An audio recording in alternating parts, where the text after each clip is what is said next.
Welcome to the New World Order Showcase Podcast. Your host, Jill Hart, the Coach's Alchemist. Couldn't be more excited to have you join us today. On this podcast, we celebrate the champions of change, the up-and-coming life, health and transformational coaches who are fearlessly stepping forward to make a difference in the world. Get ready for inspiring stories, practical tips, and powerful moments that will motivate you to make a positive change in your life and those around you. We're happy to have you join us on this incredible journey as we dive into the world of life, health, and transformational coaches who are lighting up the path towards a better tomorrow.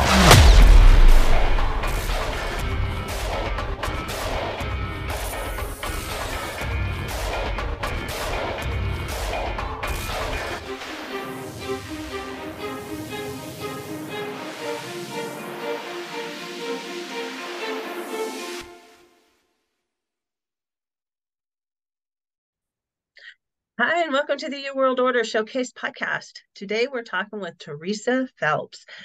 Teresa is from the restorationshop.com. That's 2 P's and an E on the end of shop. And she's on a mission to help women and families break cycles of abuse, trauma, and pain by invoking awareness and identifying patterns, limiting beliefs and behaviors that no longer serve them, and equipping them to take action towards a life they were made for. I am so excited to have you on the show, Teresa. Thanks so much for joining me. Oh, thank you so much for inviting me. I appreciate it so much. Well, tell us your story. How did you get involved in this? And I know you have some questions on your website that are just like so thought-provoking. So let's talk about it all. Well, it's funny how it all started because it was definitely one of the most challenging times of my life. After having my second daughter, a little late in life, I thought I had it all figured out, right? I had a daughter, an older daughter, and then a stepson, and we were doing pretty well as a blended family. And so my husband, one day I was watching them and thought, oh my gosh, I'm just so sad that they're going to be gone soon. And so I talked to my husband and said, hey, do you want to have another one? And of course, he's like, yes, let's practice. So ended up having my other one, thinking that, I was older and wiser. And I had this idea of how I wanted the birth to be. I wanted a natural birth because my first was a cesarean, but it didn't happen at all as I had anticipated. And just difficulties with breastfeeding, difficulties with healing, difficulties with mental, emotional that I didn't feel before. And she didn't sleep for over 9 months, which was abnormal. And I, because I knew my older daughter slept very well after 3 months. So it was just a whole chaotic mess. And one night I just had enough. I handed our daughter over to my husband. I took my car keys, I got in my car, and I left with the idea that I was never going to come back. So I drove off just crying. And I was probably about 15 miles out, and I just heard a voice say, go back, it'll be okay. So I turned around and I went to my house, and nobody was around. So I snuck into our backyard. I just continued to cry. And I was like, I just got to a point where I could not do it anymore. And I knew things could be better. And so I started looking up sleep coach. Sleep support, sleep health, sleep coach. And after buying the program, it was within a week or two, we were sleeping better and longer. So that started my coaching journey. I throughout the last 9 years, it's been, like I said, a journey. So it started off as sleep coaching. Then I found infant massage, teaching parents how to connect better through massage with their newborns and infants and toddlers, and then life coaching, and then grief over the past few years. So it just kind of were pieces to the puzzle to get me where I am today, and then to move me forward where I envision the restoration shop going. I love that. And I can see the journey. And grief doesn't always have to center around death. It could be grief over expectations. and you're talking about your birth not going the way that you had planned, and the whole raising an infant not going the way you planned. And I've had 5 kids. I'm here to tell you, not one of them is the same as the next. Right. And the birth never goes the way you plan it. I mean, I was a birth doula. I know a lot about birthing babies, but now when my daughters-in-law have children, it's just like, if the kid comes out and it's got all its body parts and it's breathing, success. Here's the thing. And if they're still alive at 6 months, you're doing awesome. It's just really definitely. And you took a shower at least once a week. I mean, that's success, man. Oh yeah. It's those little steps that we don't think about, and just helping to allow women their feelings and to identify their feelings, and just to be okay with not being okay. I know that sounds so cliche, but we're not going to be okay all the time. And it is definitely a grieving process to have this idea in your mind. Actually, my grieving began about when I was 5 months pregnant. I went to my doctor because of my cesarean wasn't planned and it was so traumatic. I wanted to try and have a natural birth because I knew it was possible. But at 5 months after establishing my relationship with my doctor, she told me if I wanted to have a natural birth, that I would have to get a new doctor. And I just lost it because that was not her expertise. And she thought it was dangerous. And so I took her word. And so I stayed without really researching anything else because I was just so devastated. And I think that was the start of the whole thing. But then also the expectations, well, at least I could still breastfeed, and at least I'm going to sleep and this and that. And none of it really happened. So yeah, definitely. It's just one of those things. And I remember my third child, he never slept in his own bed. He's an adult now, but he slept with us until he was like 12 or 13. Well, they all slept with me, but my husband was gone all the time. We got this big bed, but they all slept in our room. Huge house. They all had their own rooms, but they never slept in them. They didn't even spend any time. And I was like, well, the heck with this. Let's get a tiny house and they can just still sleep in our room. Just get a bigger room with 2 beds put together, right? Yeah. It was crazy, but I just would not sleep on his own. And fortunately, I could breastfeed him. I used to sleep. And just feed whenever you want. They're there. Yeah. Help yourself. Bars open. But if he hadn't been able to do that, I would have been screwed. And he was the first one that I successfully breastfed. And he was the third kid. Okay. The other 2, I didn't breastfeed that long.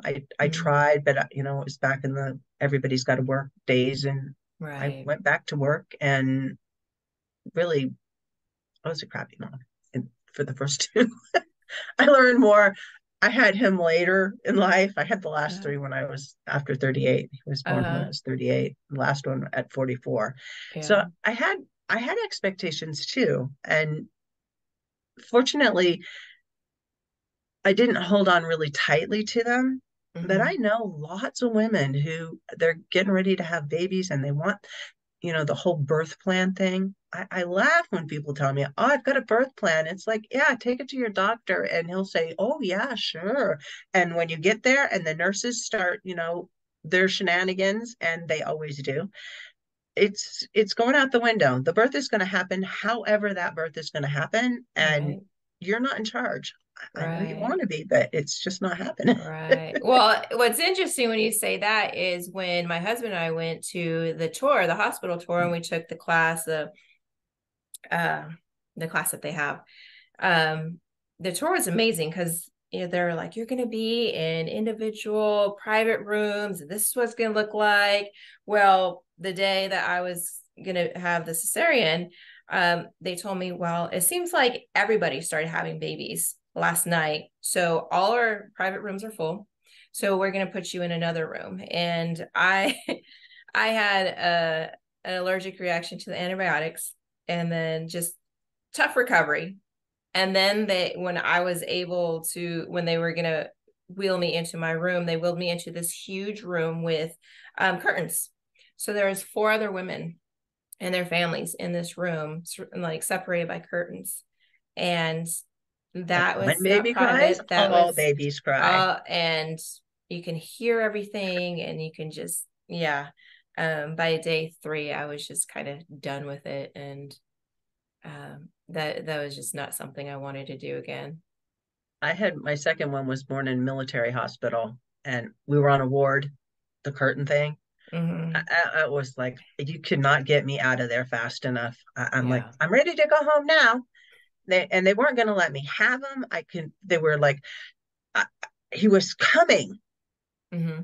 I mean, I was ready to push by the time they finally let me in the hospital. And they're like, don't push, just breathe, just breathe. It's like, don't tell me. I'm not doing anything. Yeah. Do you see his head yet? Because I'm pretty Yeah. sure he's down there waving.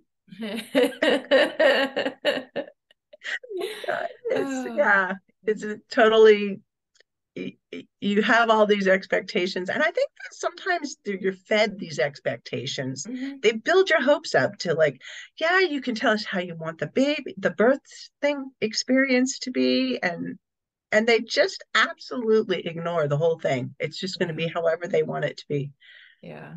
I would have to say, if you want to have a birth your way, get a doula and get a midwife Mm-hmm. and Yes. have conversations with them about what their expectations are about the whole thing and interview Right. several. Right. Right. Yes. Do your research no matter what you're told by your doctor, Mm. because it could make a difference. And then it's all about what you want, and at least you're informed.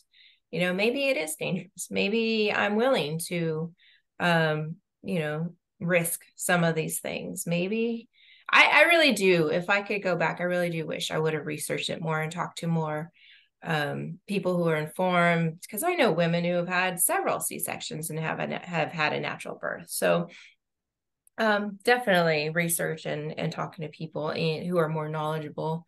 Because I mean, she was a doctor. She was my doctor, and sometimes they don't know the whole scope of all things. They just know what they do, their expertise, and what they are comfortable doing and what they're not. So yeah, I really Not, wish I had somebody supporting me and just kind of like chirping in my ear and saying, you know what, it's okay. Go look for what you want, and then you can decide there.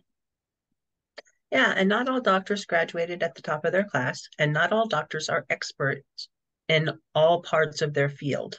Right. So that's just kind of a big thing. So what do you do when you work with people? How do you work with them? And let's talk about those questions that you have. Mm-hmm. I work with people in many different places in their life. Usually, when they hear about grief, the grief side, they are an open book. They're like, well, this, and that, and I love to educate about grief first. I love to share that it's not just about death and divorce. That there are over 40 life experiences, like bankruptcy, job loss, not getting that promotion, money, finances, promotions, even things that are happy experiences. They can cause grief, having a baby, getting married, just there's so many different things that we don't attribute to grief. But if we can understand that, there's mixed emotions, there's conflicting emotions sometimes, and maybe we can start, I like to use the analogy of unpacking, right? Unpacking things. Just think of, our life as a warehouse full of boxes and boxes of different experiences. So, and sometimes we put all these things, like I could put all my birth experience in this box, and I just put it away. And then something else happens, the next thing happens, because life happens, and the next thing happens, well, some blended family issues, pack it away. But that whole warehouse is us, and we store it until we're able to process it and release it and let it go. Because some of these things will come up in our lives, and I call them triggers or emotional charges, right? Something will happen that's familiar that we haven't dealt with. And we're like, ooh, what was that, right? But then we just kind of sweep it under the rug thinking, it's nothing big. It's just, because we're not really taught to look at things. We live busy lives. We're just, oh, that was the past. I don't want to think about the past. It has nothing to do with today, right? So let me just move on. Let me just keep moving on. But I hope people understand that taking those boxes one by one and unpacking and really identifying the emotions. Sometimes we think that we have 5 different emotions: happy, sad, angry, mad, and just okay. But there are over like 60, 70, 80 emotions that we could attribute to what's going on in life. And when we start identifying those feelings, then we could start building tools to help. Back in the day before this work, I used to say, I'm stressed. I'm so stressed. And I'd be stressed for days, weeks, maybe months. And when I began doing the grief work and learning how to identify different emotions, I learned that my stress was really anxiety. So then when I was able to identify exactly what it was, and it aligned with how I was feeling, and it was the exact word to use, I was able to build this quick process of really being aware, identifying it, and then asking myself just some small questions like, what can I do? Is it something in my control? Is it, and then a couple more questions, and then move forward instead of rather being stuck for a week or 2 at a time, or a month or a year, right? Just be able to use these tools to quickly move forward and to let the things go that I really couldn't control, or do something about the situation that was within my control. So it allowed me a better, mentally, it allowed me to clear a lot of things out that were no longer needed. And I think a lot of times people hang on to feelings that they're having because they don't know what the emotion is that they're feeling. They misalign it, and because it's misaligned, like you said, you were thinking that you were struggling from stress rather than anxiety. Stress is something that it's a pressure, it's an outside pressure that's affecting you in a certain way. And if you've misdiagnosed, mislabeled the emotion that you're feeling, then the way that you would mitigate those feelings are different. And you're not able to find the correct tools to use to allow that feeling to dissipate, and it really will dissipate if you address it properly.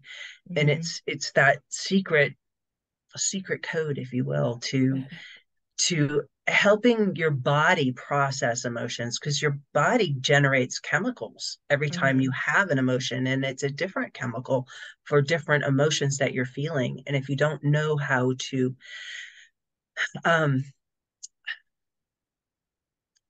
soothe those emotions and soothe those chemical reactions, and let the antidote start flooding through your body to like balance you out, then you start getting into diseases that happen in your body. Right. And I think that's another thing we don't truly understand, is how it affects our bodies, and how holding on to just different things, especially like when we go to doctors and we could feel something going on, but all our blood tests and lab results are normal, right? So then that's where I encourage people to really begin digging into maybe therapy, maybe counseling or coaching. I added grief coaching to my services, because not everybody is necessarily ready to go through the program.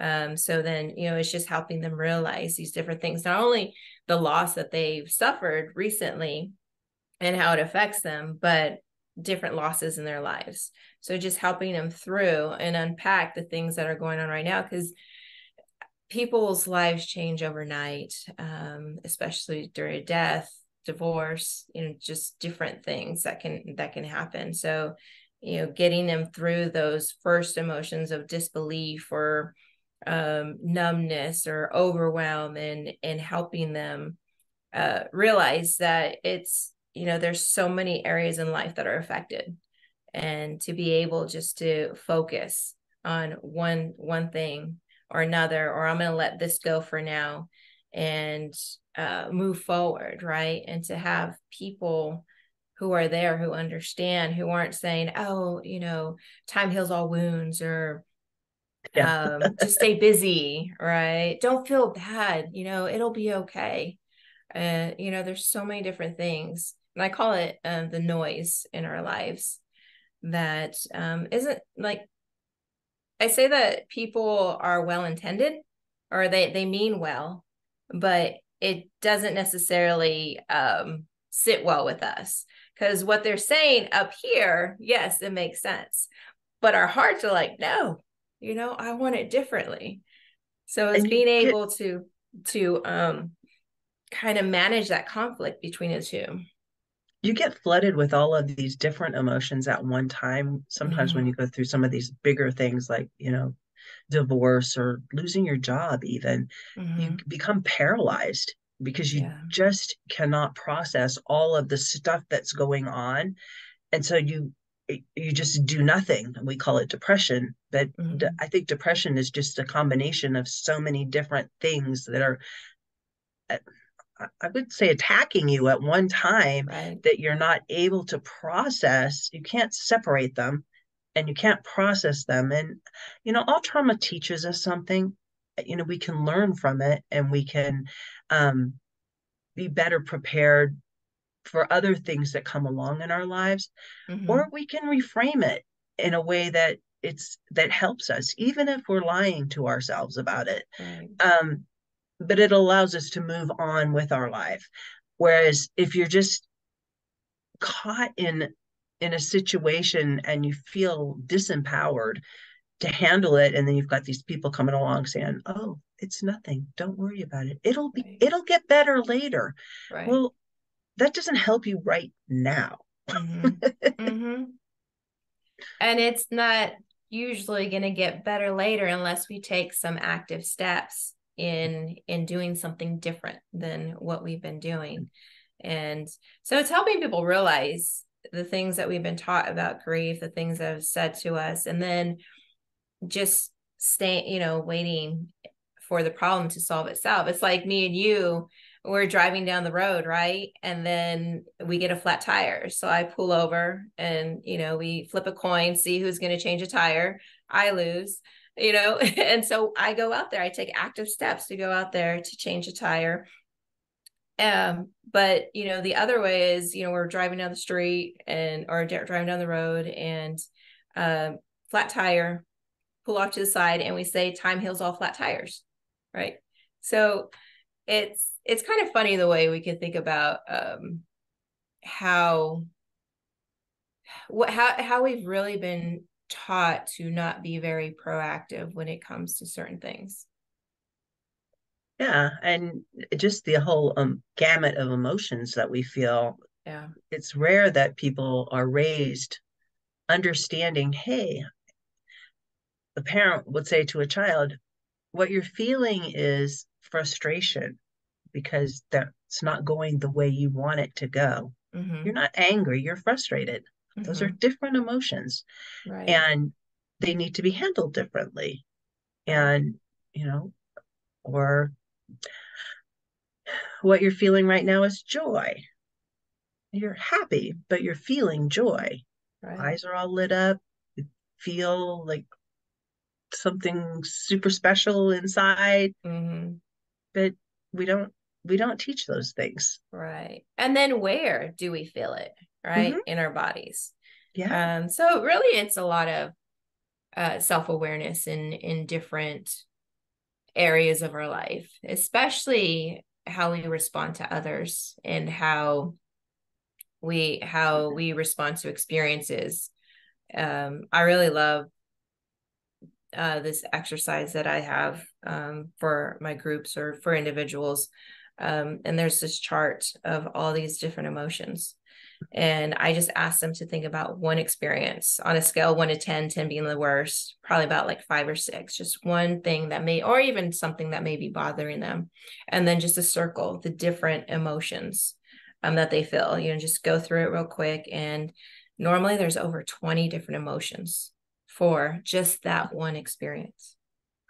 So just having that awareness that it's not just, I'm mad at that person, right? It can be, I'm mad and I feel betrayed and I feel rejected and neglected and abused and all these different things, which matter because now we're starting to get down to what is it exactly I'm feeling? I'm not just mad. I could be hurt, but really the root of it is I feel abandoned. And when we like with the stress, when we really identify that abandonment, then we can start building tools. Then we can start building an awareness around that and begin to heal. It's very powerful. It sounds very simple, but it's very powerful as well. Yeah, it is very powerful. And the ability to heal from stuff that's so traumatic, it's huge. And the faster you can get through it, instead of just sitting in it, because the longer I think you sit in it, the more damage that you do to yourself instead of reaching out for help. So how do you help people? And in turn, how does that look when you help people? I either meet people out. I love to network.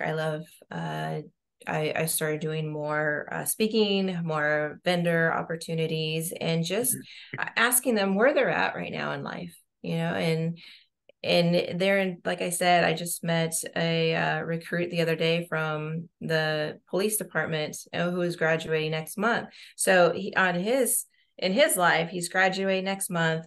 He's engaged. He has a baby on the way. So all these different life experiences. So just being able to share with them how excited I am for him at this point, and some of the different challenges that he's looking at, not me telling him what, but identifying certain things like time management. He's going to be, all these new things may be overwhelming to him. This is what he shared with me. And so just being able to share that, as support, just give me a call. I offer, it's called SIMBA, Save Your Marriage Before It Starts, which is a huge educational portion for people who are engaged or newly married, seasoned marriages, blended family marriages, all these different seasons of life, or all these different situations, right?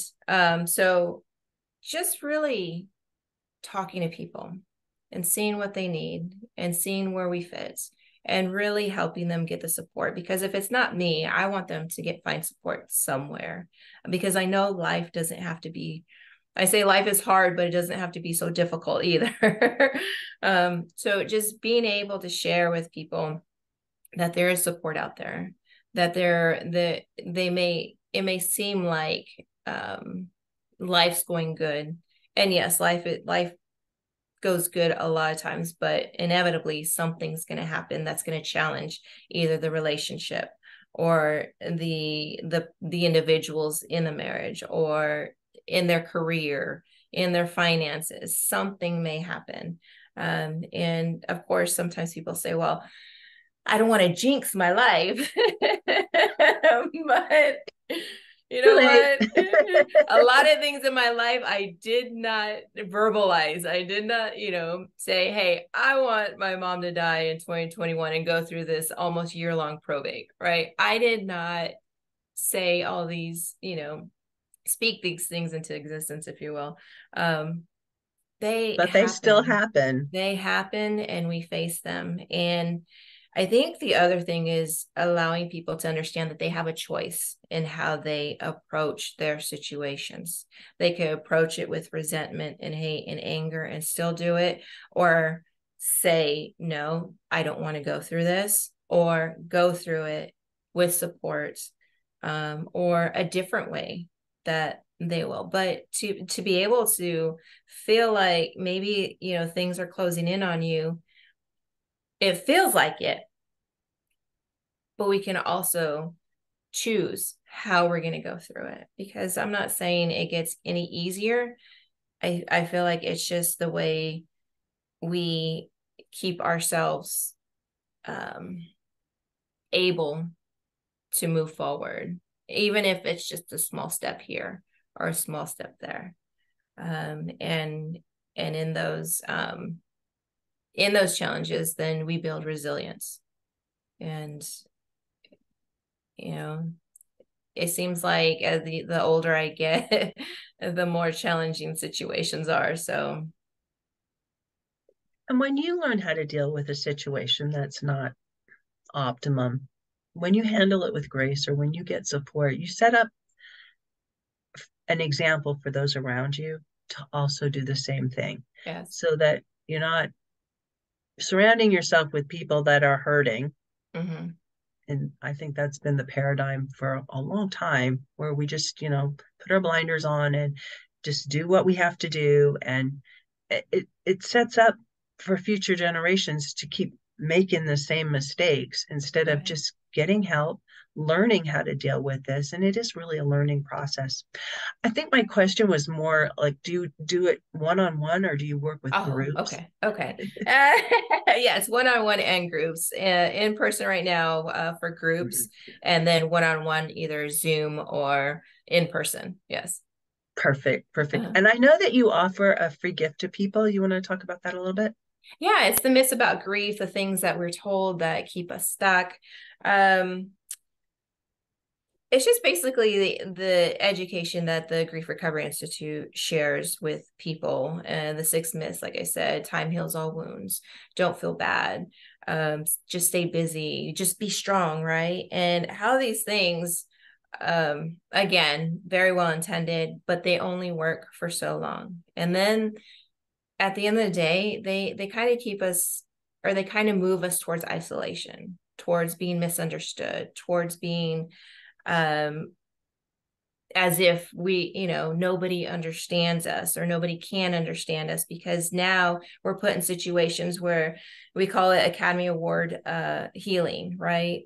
Like we pretend like we're better than we are because people don't want us to see us hurt for very long, or haven't you got over that yet? That was last year. Or why aren't you moving on?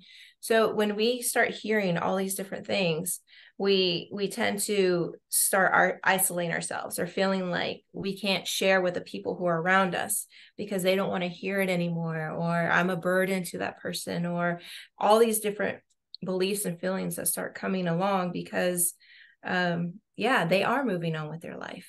They do have different things, but that pain and that hurt and that loss is still with us. So who do we go to? So it's just really understanding more the myths that we're told, and how to can start to move forward from there. That's awesome. And it's really needed. I know people talk about going to a therapist, or, getting help. Getting help with coaches is life-changing. Mm-hmm. And oftentimes you can't find a therapist, and therapists are often only licensed in one state or another. And if you live in a small town, I remember personally, I wanted to go see a therapist for something that I was struggling with, and I couldn't find one. Mm-hmm. But had it been today, there's like coaches all over the place that I could have gone to, and they would have helped me a lot. So we're in today. Get help. Yes. So what's the one thing you want to leave the audience with, Teresa? That is the biggest thing, is getting help, finding support. And I know sometimes when we just feel like we want to give up, and it just takes that extra energy to find a number and reach out. And of course, we're going to have more challenges in finding support because, you know, the person isn't taking new clients, or it's the wrong number, or, you know, all these different things that I've heard people who are finally wanting support. There's still more challenges in getting support.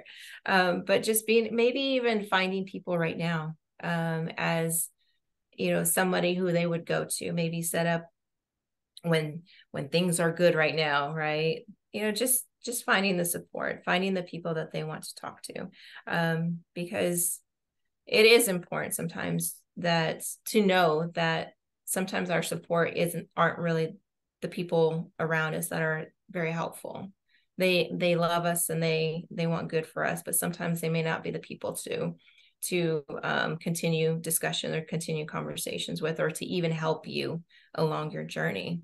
So knowing somebody who's knowledgeable, who has experience, and who applies what they teach, not only sharing their passion or love for helping others, but, you know, using it in their everyday life. It's very important to have that. Yeah. And not be afraid to just reach out and have somebody on retainer. Right. You know? Right. I think that's what you're talking about. Yeah. Yeah. So thank you so much for joining me today. This has been fascinating. Thank you so much, too. I appreciate it. Thank you so much for tuning in to another empowering episode of the You World Order Showcase podcast. We hope you've enjoyed hearing from our incredible life, health, and transformational coaches who are making a profound impact on the world. Remember, change begins with you, and you have the power to transform your life and the lives of others. If you want to take that next step and unlock your true potential, visit thecoachesalchemist.com, where you can find the 3 ways we can help you for free to spin your talent into gold with clarity, a system, and a plan.